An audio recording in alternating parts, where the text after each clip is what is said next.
I still remember the day my life took a dramatic turn. The day a news van pulled up in front of our family's old mansion, and I, Ryder Flynn, thought I had finally found my moment to shine. As the son of a wealthy and influential businessman, I had always been accustomed to getting what I wanted when I wanted it. But little did I know, my excitement would soon turn into a nightmare. The reporters started setting up their equipment, and I, with my charming smile, waved them over, expecting to be the center of attention. After all, I was Ryder Flynn, the son of the renowned entrepreneur, Julian Flynn. But as I began to rant about the alleged conspiracy against my family, I noticed the hospital staff trying to slip past me, their faces filled with a mix of confusion and concern. That's when I saw her, our head nurse, Maya, trying to quietly make her way to the emergency room. But I wasn't having it. I grabbed her arm, perhaps a bit too tightly, and demanded to know where she was going. "You're not done talking to me," I exclaimed, my voice rising with each passing second. The reporter's eyes widened, and the camera captured every moment of my outburst. I shoved Maya against the wall, and that's when the reporter asked the question that would change everything. "Mr. Flynn, do you smell like alcohol?"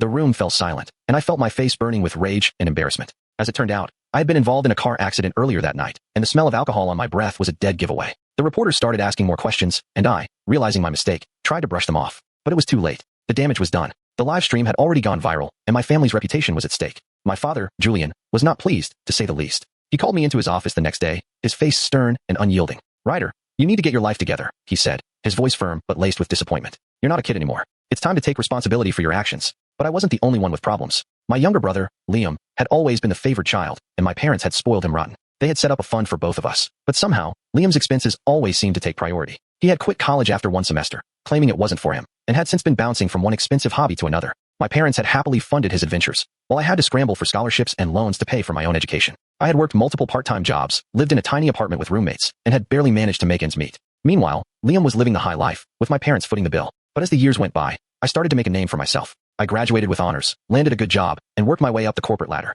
I finally paid off my loans, moved into a nice apartment, and started to enjoy the fruits of my labor. Liam, on the other hand, was still living at home, trying to find his passion in life. He had gone through numerous phases, from sports to gaming to blogging, but nothing seemed to stick. And then, one day, he started texting me about investment advice and business ideas. I knew something was up. My parents started calling me more frequently, making comments about successful children supporting their parents. I could sense the writing on the wall. It wasn't long before they showed up at my doorstep, unannounced. My mother, Catherine, pushed past me into my apartment, not even bothering to wait for an invitation. She looked around, appraising my belongings, and said, "Nice setup you've got here. You must be doing pretty well for yourself." Liam flopped down on my couch, pulling out his phone, without even saying hello. I knew then that they were after something. They wanted me to invest in Liam's latest venture, or maybe even support them financially. But I was not having it. I had worked too hard to get where I was, and I was not about to let them take advantage of me. As we sat down to talk, I realized that my parents had been enabling Liam's behavior all along. They had never made him take responsibility for his actions, and now they were expecting me to bail him out. But I refused.